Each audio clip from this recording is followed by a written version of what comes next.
ప్రపంచం మొత్తం టైటానిక్ ప్రమాదాన్ని అతిపెద్ద జల విలయంగా ఒక విషాద ప్రేమ కథగా చెప్పుకుంటుంది. కానీ మీకు తెలుసా, టైటానిక్ ఓడ మునిగిపోవడానికి సరిగ్గా 4 ఏళ్ల ముందు మన హైదరాబాద్ నడిబొడ్డున టైటానిక్ కంటే 10 రెట్లు పెద్ద విషాదం జరిగింది. టైటానిక్ ప్రమాదంలో చనిపోయింది కేవలం 1500 మంది మాత్రమే. కానీ మన హైదరాబాద్లో నీటిలో సమాధైంది అక్షరాల 15,000 మంది. అప్పట్లో అధికారిక లెక్కలే 15,000 ఉంటే ఇక లెక్కకు రాని ప్రాణాలు ఇంకెన్ని పోయాయో ఆ దేవుడికే తెలియాలి. ఈరోజు మనం చూస్తున్న అందమైన మూసీ నది ఒకప్పుడు హైదరాబాద్ని ఎలా శ్మశానంగా మార్చిందో తెలిస్తే మీ వెన్నులో వణుకు పుడుతుంది. ఇది కథ కాదు, 1908లో జరిగిన ఒక కన్నీటి చరిత్ర. అది 1908 సెప్టెంబర్ 26 శుక్రవారం. అప్పటి వరకు హైదరాబాద్ ప్రజలు దసరా పండుగ సంబరాల్లో ఉన్నారు. కానీ ఆ రోజు ఆకాశం మబ్బులతో నల్లగా మారిపోయింది. సాయంత్రం మొదలైన వర్షం రాత్రయ్యేసరికి కుండపోతగా మారింది. ఆ వర్షం సామాన్యమైనది కాదు. ఆకాశానికి చిల్లులు పడ్డాయా అన్నట్లు ఏకధాటిగా 48 గంటల పాటు కురుస్తూనే ఉంది. కేవలం 2 రోజుల్లోనే 19 అంగుళాల వర్షపాతం నమోదైంది. అప్పటికే నిండిపోయిన చెరువులు కుంటలు తెగిపోవడంతో ఆ నీరంతా ఒక్కసారిగా మూసీ నది వైపు పరుగులు తీసింది. అప్పటిదాకా ప్రజల దాహం తీర్చిన మూసీ నది అర్ధరాత్రి దాటేసరికి మృత్యులా కోరలు చాచింది. జనం గాఢ నిద్రలో ఉన్నారు.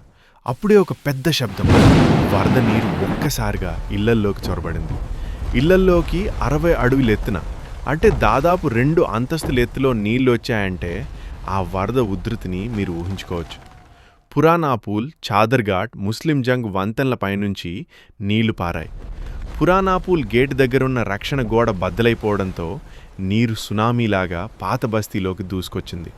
మట్టి ఇళ్ళు క్షణాల్లో కరిగిపోయాయి. పక్కా భవనాలు పేకమేడల్లా కూలిపోయాయి. గాఢంధకారంలో ఎటు వెళ్లాలో తెలియక పిల్లల్ని చంకన పెట్టుకుని, వృద్ధులు భుజాన వేసుకుని జనం హాహాకారాలు చేస్తూ పరుగులు తీశారు. కానీ ఆ వరద వేగానికి ఎవరూ తట్టుకోలేకపోయారు. తెల్లారేసరికి ఎటు చూసినా శవాల గుట్లే. చెట్ల మీద, ఇంటి కప్పుల మీద, కరెంట్ స్తంభాల మీద ఎక్కడ చూసినా మృతదేహాలే. ఈ మారణ హోమంలో ఒక అద్భుతం జరిగింది.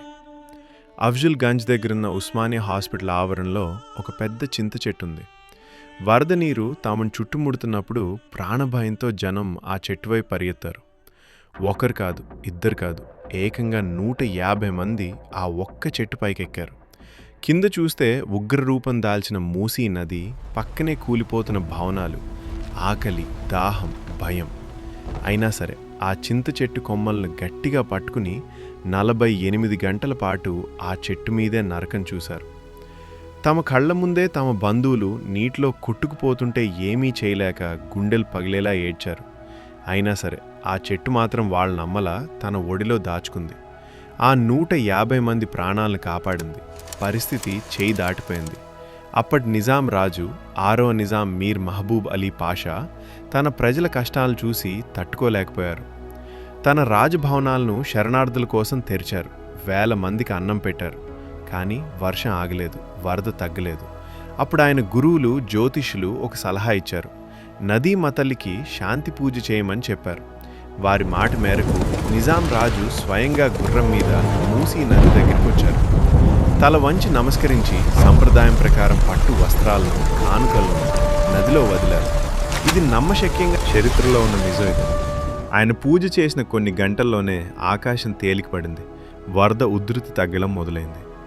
వరద తగ్గింది, కానీ అది మిగిల్చిన గాయం మాత్రం మానలేదు.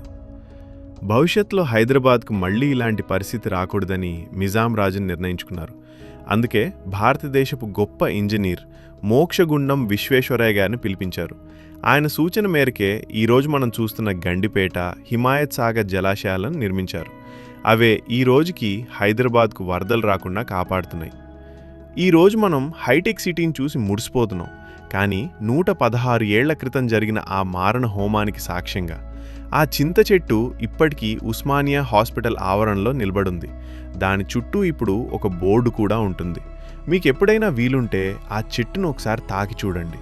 అది చెప్పే 15,000 మంది ఆర్తనాదాలు మీకు వినిపిస్తాయి.